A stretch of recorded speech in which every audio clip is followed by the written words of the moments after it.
मुताबिक ये army chief की अपॉइंटमेंट का टेन्योर जो 5 साल और फिर उसकी एक्सटेंशन 5 साल के लिए, ये आइन और कानून के मुनाफी है। बल्कि यूं कह लें कि ये आर्बिट्रेरी और कैप्रिशियस इन नेचर है। और फर्दर आगे देखें तो यूं लगता है कि ये हुकूमत और आर्मी चीफ की कनावेंस का नतीजा है, क्योंकि हम जानते हैं कि हमारे मुल्क में फ़ौज जो है अपने प्रोफेशनल मामलात के अलावा पूरे मुल्क के तमाम मामलात में इंटरफेरेंस भी करती है और जिस तरह चाहे उसे हैंडल करती है।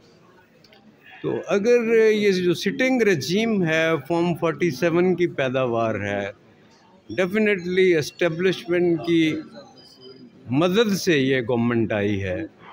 ये अगर सिटिंग आर्मी चीफ की 5 साल की मुद्दत कर देते हैं और फिर 5 साल की उसे एक्सटेंशन दे देते हैं, तो ये तो मुल्क के लिए बहुत ख़तरनाक है। It amounts to monarch.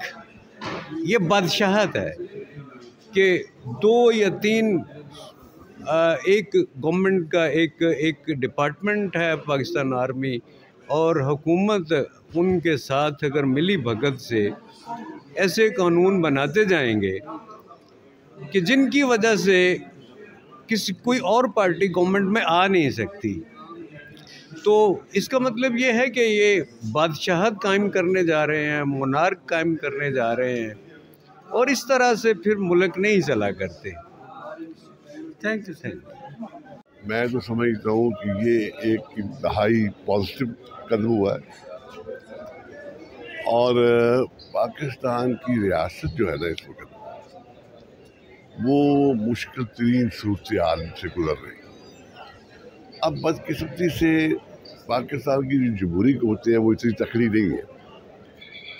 सिर्फ और सिर्फ एक इंस्टीट्यूशन है, वो है आर्मी का इंस्टीट्यूशन, जो पाकिस्तान की रियासत को बचाए हुए है। सच्ची बात तो ये, आप देखें ना वज़ीरिस्तान में क्या हो रहा है, KPK में क्या हो रहा है, पाकिस्तान के फ़ौजी शहीद हो रहे हैं, पाकिस्तान के उन इलाकों में बाकायदा तौर पर जो इंटरनेशनल फोर्सेस उन्होंने हमला किया हुआ है, वो पाकिस्तान के खिलाफ, पाकिस्तान की रियासत के खिलाफ प्रॉक्सी वार लड़ रही है। देखिए एक एक जो बंदा यदि वहाँ वो हमले हो रहे हैं, नाइट विजन कैमरे हैं उनके पास, हाईली सोफिस्टिकेटेड अमेरिकन असला है।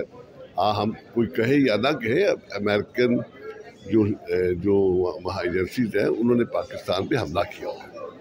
अच्छा, अब उस रियासत, अपनी रियासत को बचाने के लिए हम किसी से नहीं लड़ रहे, लेकिन अगर हमारे को फौजी शहीद करेगा तो देखिए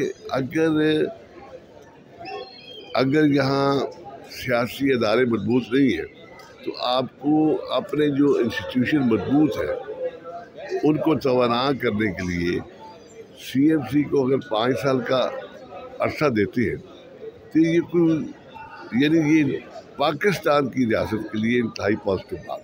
मैं समझता हूँ कि ये अप्रिशिएट करना चाहिए और इसको ओवरऑल हमें पाकिस्तान के रियासती मफादात के हवाले से देखना चाहिए। जो लोग यहाँ पर इस वक्त पाकिस्तान में इंतशार पैदा करने की कोशिश कर रहे हैं और इस किस्म की चीज़ों पर शक व शुबो और गलत बात कर रहे हैं, मैं समझता हूँ उन्हें अपने आप को रिव्यू करना चाहिए और यहाँ पार्टी से बालातर होके नेशनल इंटरेस्ट में सोचना चाहिए। वो पार्लियामेंट के पास कोई अनडिफाइंड पावर्स तो नहीं है, उसकी पावर्स भी आइन ने, कॉन्स्टिट्यूशन ने लेट डाउन की हैं। अब पार्लियामेंट जो है, they are stepping outside of their cloth और व्हाटएवर यू नेम इट। आपने एक्सटेंशन दी, आप कहते हैं कि जी कंसिस्टेंसी मिलेगी सौदे को बढ़ाने की, मुद्दत बढ़ाने की। हम ये बात 1956 से सुनते आ रहे हैं। अयूब ने एक्सटेंशन ली, फिर आगे जितने डिक्टेटर्स आए उन्होंने एक्सटेंशन ली, यही कह के हमेशा यही कहा गया कि मुल्क की भलाई के लिए इकॉनमी कोलैप्स कर रही है, अनस्टेबिलिटी है पॉलिटिकल। हम 80 साल से हमारी एक ही गर्दान है कि हम जब अपने मुफादात हमें अजीज़ होते हैं, जो इंसान हमें सपोर्ट कर रहा होता है हमारे मुफादात के लिए, हम उसको उस ओहदे से हटाना चाहते ही नहीं हैं।